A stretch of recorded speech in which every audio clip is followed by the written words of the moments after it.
Hi everyone, it's Roger here from What's On at DisneyPlus.com. A quick news update for you guys on how Disney could be bringing shopping and gaming into Disney Plus. But before we go any further, make sure you do hit that subscribe button to keep up with the latest Disney Plus news. Recently, Disney's advertising president Rita Foro spoke with Variety about how they are looking to go into potential shopping experiences and gaming on Disney Plus to help with advertising. Now, this is an interesting thing. So let's break down into two different topics. So let's start off with the shopping aspect, because Disney's already been kind of leaning in on this already on Disney Plus. You know, you can click in there and on like Frozen and on like Indiana Jones, you can click on there and it takes you over to Shop Disney. And you get early access to some products, you get special things you can get in there. We've also recently had the Disney Plus Perks promotion running, where you can get discounted off video games and Loungefly and Funko and all that kind of things. And that kind of makes a lot of sense. You know, if retailers and companies can get involved and try and offer a discount and try and make it look like it's a good discount, because generally most of the time if you're buying direct, you're often not really getting that discount.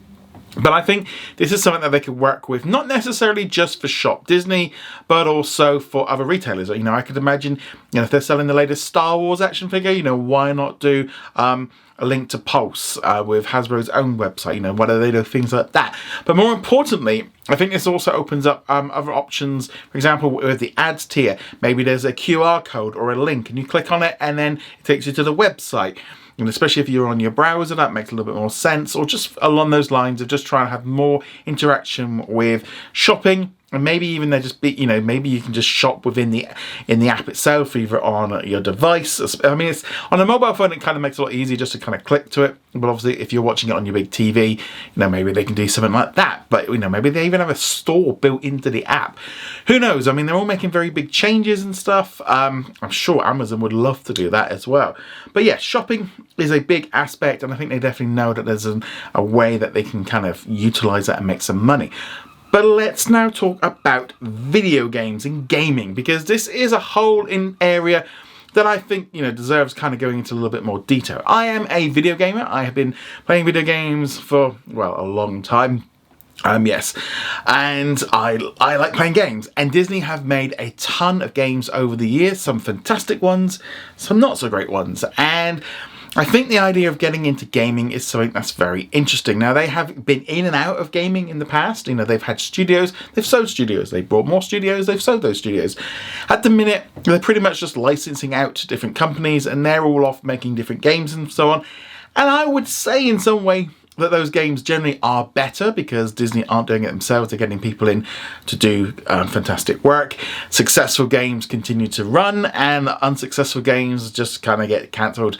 Disney are pretty bad at that. That is the one issue I do have with this. Now, having games inside of Disney Plus offers some unique ways of making extra revenue. First off, advertising within those games. Now, I would imagine this is more likely going to be like mobile games, but also the technology that goes into these mobile games is getting better and better. You know, they're not just, you know, playing Snake anymore. You know, now they can pretty much do a lot of console games. They can also bring in classic games from previous generations and stuff. Netflix has been doing this. You know, they've got 40, 50 plus games available if you're a subscriber, and they're recently going to be adding some classic Grand Theft Auto games in there. And you know, they've been kind of going down this line, and Disney has access to a large selection of games from across different platforms. If you go on to PlayStation Plus, you'll find some classic PlayStation 2, PlayStation 3. So all those games are there. You know, maybe they could do something with them. You know, Xbox Game Pass has some games.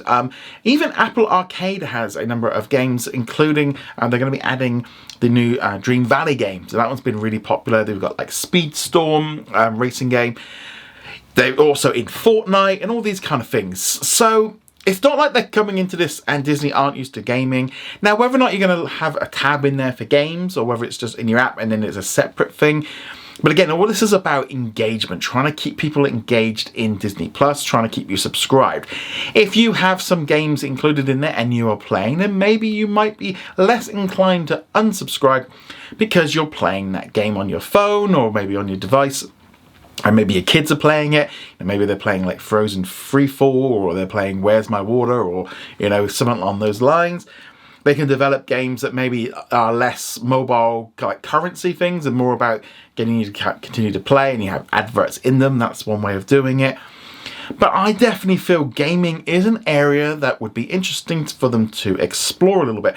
Kind of reminds me a bit about what happened with Disney Life. This was a streaming service we had here in the UK before Disney Plus launched, and in there we had access to books, CDs, you could download music, such a major, and you also had access to mobile games. But what was interesting with the mobile games thing was they actually ended up taking that out and reducing the price, because they were generally finding everyone was just watching TV shows and movies. It was kind of like the early pre-version of Disney Plus. So they tried it with gaming, didn't work, they then took it out.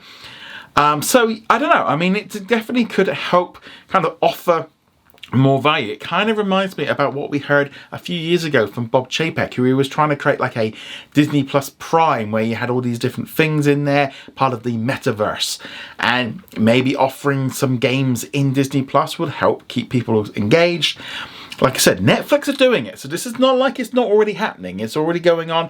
Amazon do stuff with Twitch, and you get loads of freebies for a lot of different games. You can go in there and you can get extra characters and stuff for like Destiny and Fortnite and things like that. So that's a little advantage.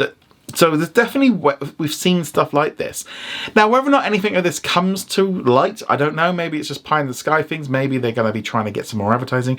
I definitely feel like the shopping aspect is probably going to be much more natural for a lot of users, but younger audiences are going to love having access to games. Maybe as well, they have a selection of 50 different, like, just basic mobile games that you can play on your Apple TV or on your phone, and it's interconnected with your Disney Plus. Maybe get Disney Emoji Blitz. They're going to find that line between, mobile games and making games that people can play.